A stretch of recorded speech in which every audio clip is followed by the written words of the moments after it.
The U.S. and our allies on alert after that dramatic attack on Iran's top military commander. Yeah, and Iran's supreme leader is now vowing revenge for the U.S. operation that took out that man, General Qassem Soleimani. He was killed in a missile attack at the airport in Baghdad on Thursday. The U.S. saying he was responsible for the deaths of hundreds of Americans during the Iraq War, as well as those protests earlier this week at the U.S. Embassy in Baghdad, also warning that he was actively planning attacks on American diplomats and service members. And you can see thousands of his supporters taking to the streets protesting this morning. Our chief global affairs correspondent, Martha Raddatz, starts us off there in Washington. Good morning, Martha. Good morning, Robin. Americans are being warned to get out of Iraq immediately after this stunning and dramatic escalation with Iran. And now the world waits for the response from Iran. What they do could have a profound impact on the region, possibly leading to war.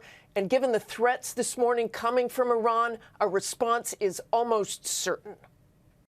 A fiery heap is all that remained of the motorcade that was carrying Qassem Soleimani, the powerful and revered Quds commander in Iran, a force labeled a terrorist organization by the U.S. Soleimani had just arrived at Baghdad's international airport, climbed into an SUV, and within minutes he was dead. A sophisticated U.S. drone launching powerful missiles into the vehicles carrying the elite commander and others supporting Iranian-backed militias. An image of Soleimani's hand from the smoldering wreckage emerging with a large ring he was known to wear.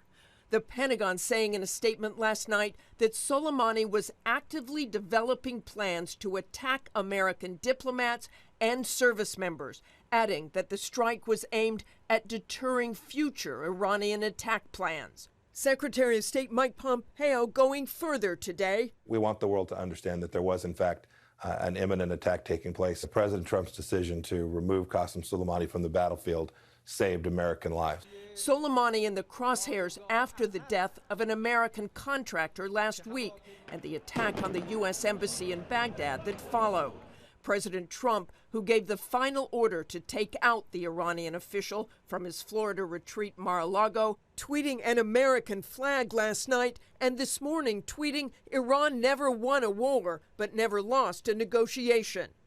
Directly targeting a senior Iranian military official is a major escalation in Trump's confrontation with Iran and his so-called maximum pressure campaign, which he began after withdrawing from the Iran nuclear deal, followed by crippling sanctions. Soleimani himself blasting the president in a speech last year. Let me tell you, Mr. Trump, the gambler, he said, know that we are near you in places that don't come to your mind. Soleimani is a hero in Tehran for his battlefield exploits dating back to the Iran-Iraq War in the 80s and the U.S. war in Iraq, where his Quds Force is responsible for the deaths of hundreds of U.S. troops in Iraq, according to the State Department. But Soleimani was also a leader in the fight against ISIS. A mix of intelligence and special operations, the Quds Force conducts deadly operations and leads fighters throughout the region, including in Syria's civil war to support the brutal dictator Bashar al-Assad.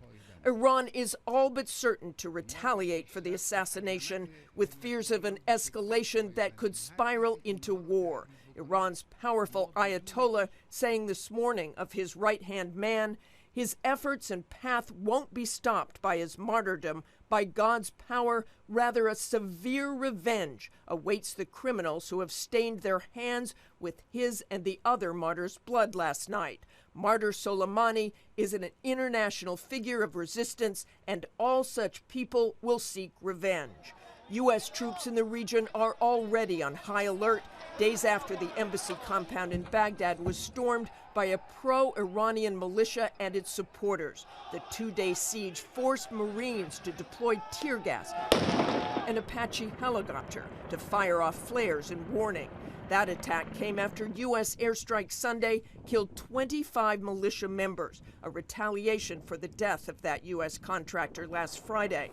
The U.S. has deployed 14,000 troops to the Middle East since May, an additional 850 arriving just this week. All of them now potential targets for an Iranian response. Israel is also on heightened alert this morning, and others across the region. And while Soleimani was responsible for the death of so many American forces in the past, it is unclear how this ends. Robin. Martha, please help people understand how significant this is and how big of a blow this could be to Iran. It is such a blow, and as you saw, thousands of mourners did take to the streets across Iran this morning after Friday prayers. There were three main chants: death to America, death to Britain, and revenge, revenge, something we will likely hear a lot more of in the coming days. Robin. All right, Martha, thank you. Hi, everyone. George Stephanopoulos here. Thanks for checking out the ABC News YouTube channel. If you'd like to get more videos, show highlights, and watch live event coverage, click on the right over here to subscribe to our channel. And don't forget to download the ABC News app for breaking news alerts. Thanks for watching.